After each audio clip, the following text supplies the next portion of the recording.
Om Shanti.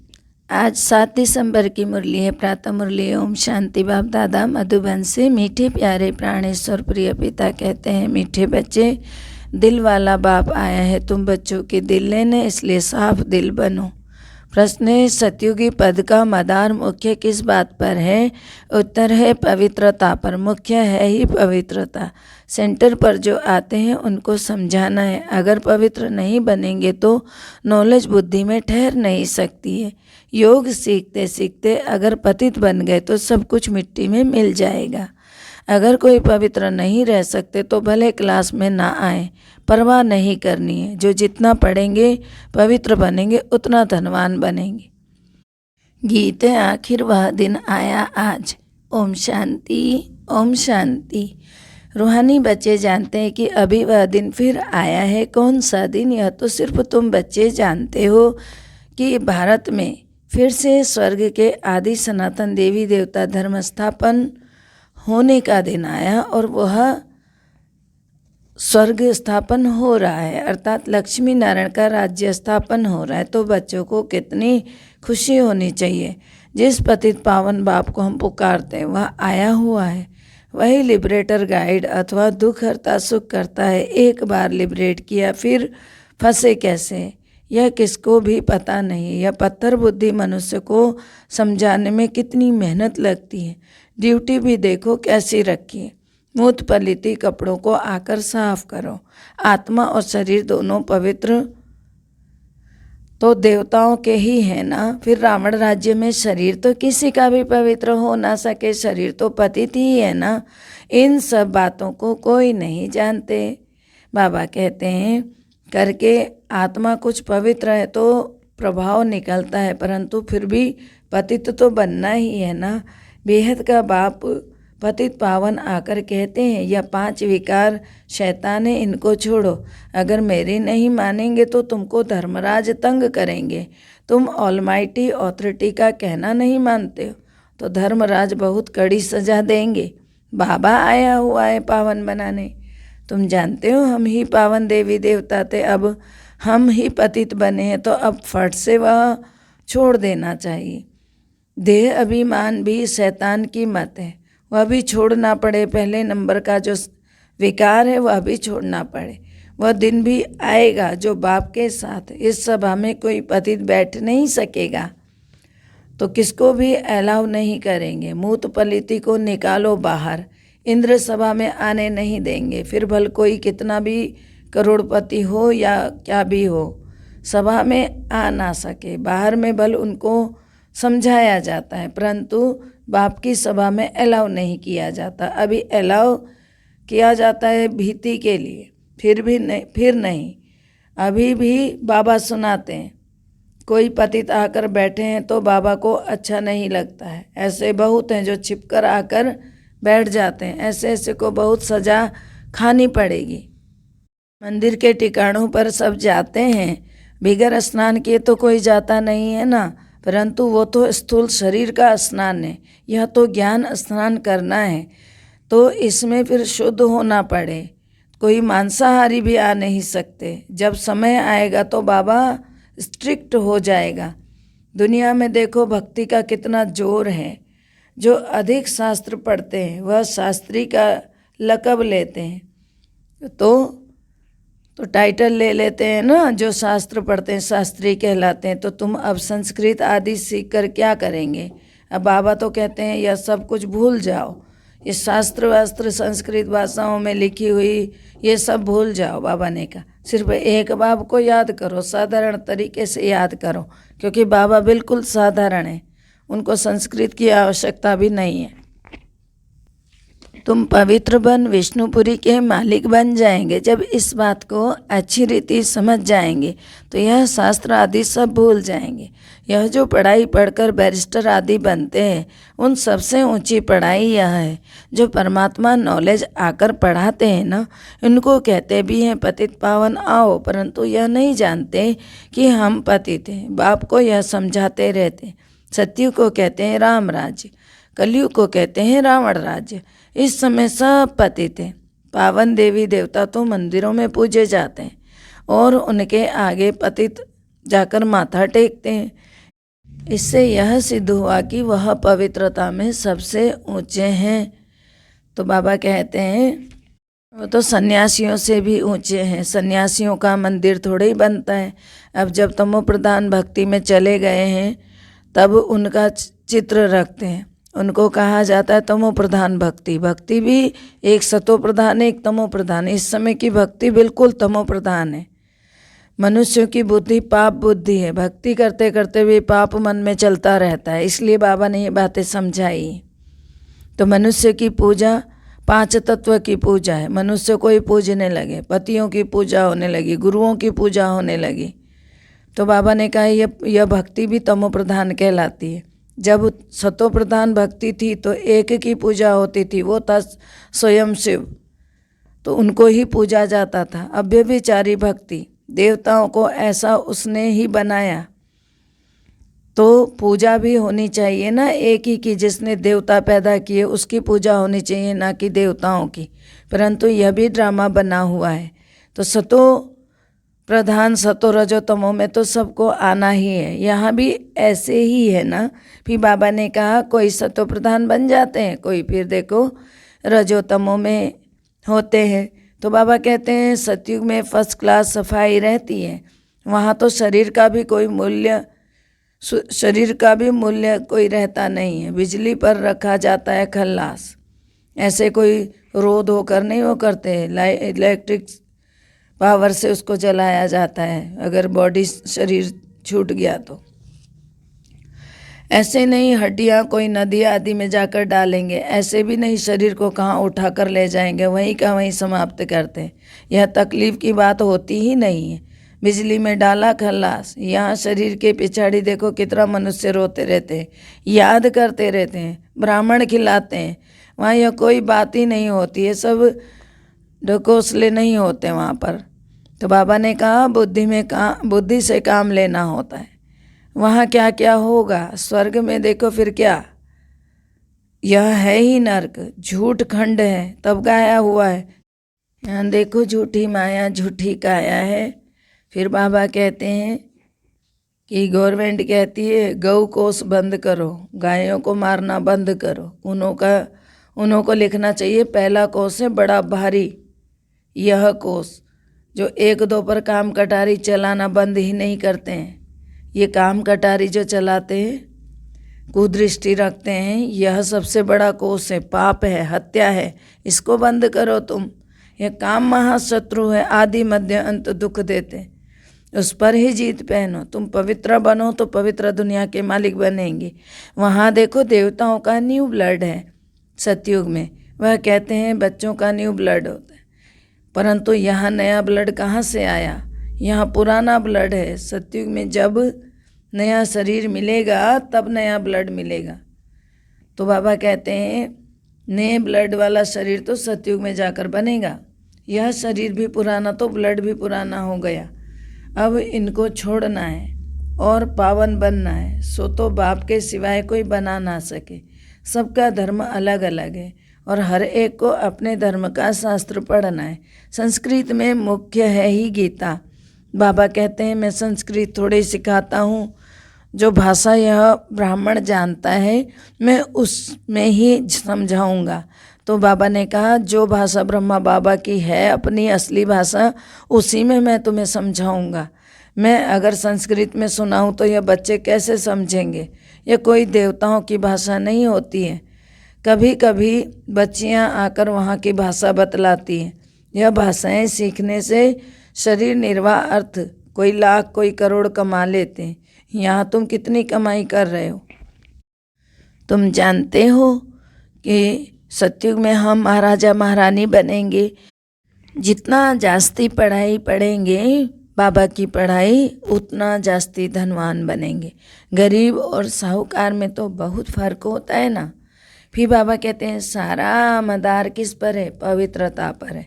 Centre पर जो आते हैं उनको समझाना है। अगर पवित्र नहीं बनेंगे तो नॉलेज बुद्धि में ठहरेगी भी नहीं। 5-7 रोज आकर फिर पतित बने तो नॉलेज खत्म। योग सीखते सीखते अगर पतित बने तो भी सब कुछ मिट्टी में मिल जाएगा। अगर कोई पवित्र नहीं बन सकता तो भले ना आओ, परवाह थोड़ी रखनी चाहिए।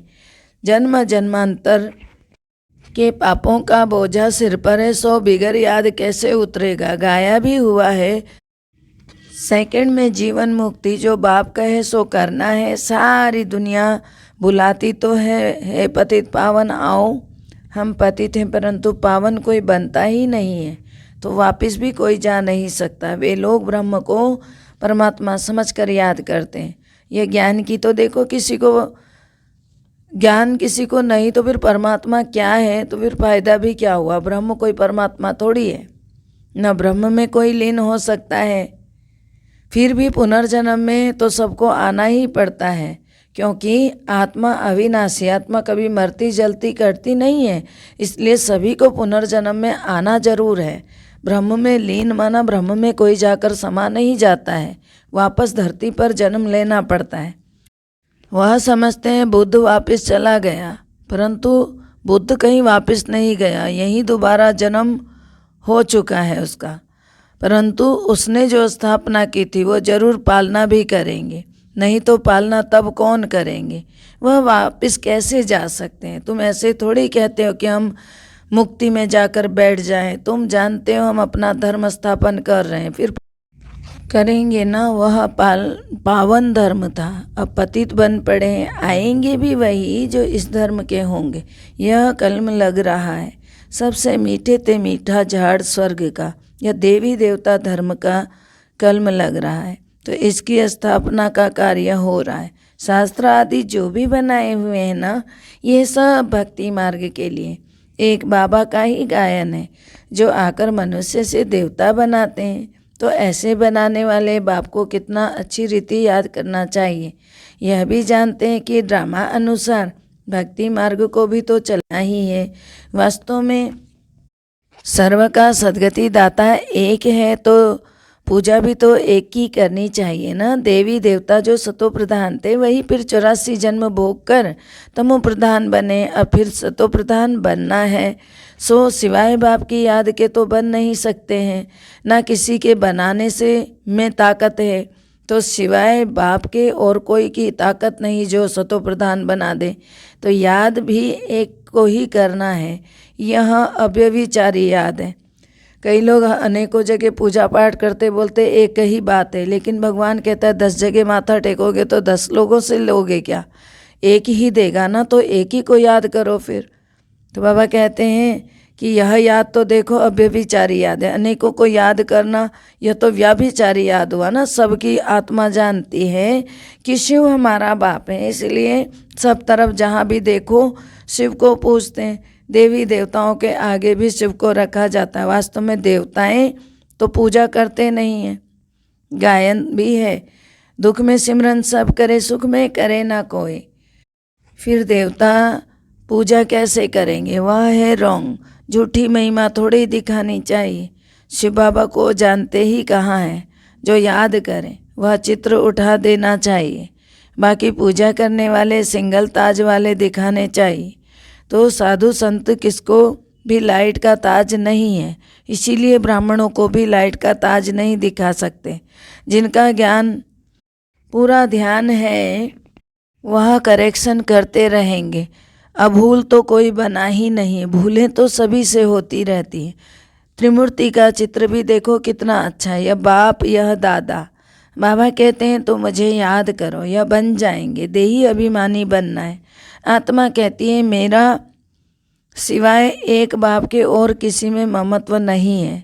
हम यहाँ रहते भी शांति धाम और सुख धाम को याद करते, अभी दुख धाम को छोड़ना है। परंतु जब तक हमारा नया घर तैयार हो जाए तब तक पुराने घर में रहना है, नए घर में जाने लायक बनना है।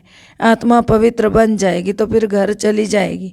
कितना सहज है, मूल बात है ही समझने की। परमात्मा कौन है और यह दादा कौन है। बाप इनके द्वारा वर्षा देते। बाबा कहते हैं बच्चे मन मना भव, मुझे याद करो तो तुम पावन देवता बन जाएंगे सतयुग में। तो बाकी सब उस समय मुक्ति धाम में रहेंगे। जो पावन नहीं बनेंगे वो कहाँ रहेंगे। वो देवता जो नहीं बनते वो मुक्ति धाम में बैठते हैं। सभी आत्माओं को शांति धाम में ले जाने वाला एक ही बाप है। कि कितना यह बात कितनी सहज बाबा समझा रहे। बच्चों को बहुत खुशी होनी चाहिए, दिल बड़ी साफ होनी चाहिए। कहा जाता ना, दिल साफ तो मुराद हासिल, इसलिए दिल साफ होना चाहिए। दिल आत्मा में है तो सच्चा दिलवर आत्माओं का बाप है। दिल कहाँ है? बाबा ने बताया आत्मा में। तो सच्चा दिलवर कौन है? आत्माओं का बाप। तो दिल लेने वाला, दिल वाला बाप को कहा जाता है। वह आते ही हैं सबके दिल लेने के लिए, सभी की संगम पर आकर दिल लेते। आत्माओं के दिल लेने वाला परमात्मा, मनुष्य की दिल लेने वाले मनुष्य। रावण राज्य में तो सब एक दो के दिल को खराब करने वाले। तो बच्चों को कल पे पहले भी इस त्रिमूर्ति के चित्र पर समझाया है, तब तो अभी भी निकला है ना, तो ज़रूर समझाना पड़ेगा कि अभी कितने चित्र निकले हैं समझाने के लिए। देखो सीढ़ी कितनी अच्छी बाबा ने बनाई, फिर भी समझते नहीं है। अरे भारतवासी, तुमने ही तो 84 जन्म लिए थे, यह अभी अंतिम जन्म है। हम तो शुभ बोलते हैं ना, तुम ऐसे क्यों कहते हो कि हमने 84 जन्म नहीं लिए? तो तुम स्वर्ग में आएंगे ही नहीं जो ऐसा सोचेगा, फिर भी नरक में ही आएंगे। तो स्वर्ग में आना चाहते ही नहीं हैं।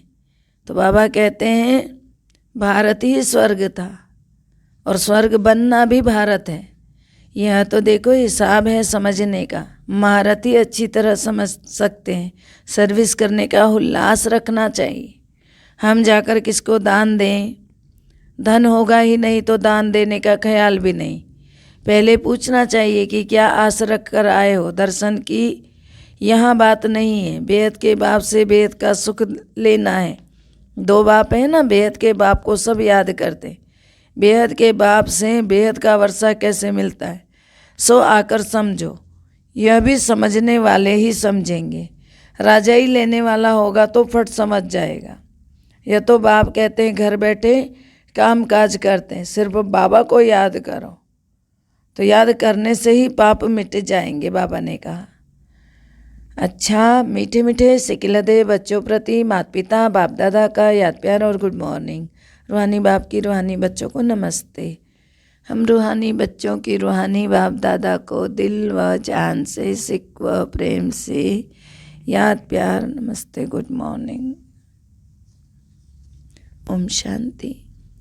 शुक्रिया बाबा, शुक्रिया। धारणा है कभी भी एक दो की दिल खराब नहीं करनी है, सर्विस करने का उल्लास रखना है। ज्ञान धन है तो दान जरूर करना है। दूसरा है नए घर में चलने के लिए स्वयं को लायक बनाना है। आत्मा को याद के बल से पावन बनाना है।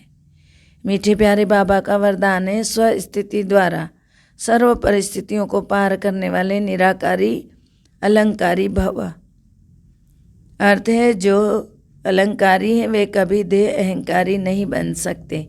निराकारी और अलंकारी रहना यही है मन मना भव मध्याजी भव। जब ऐसी स्वस्थिति में सदा स्थित रहते तो सर्व परिस्थितियों को सहज ही पार कर लेते हैं। इससे अनेक पुराने स्वभाव समाप्त हो जाते हैं।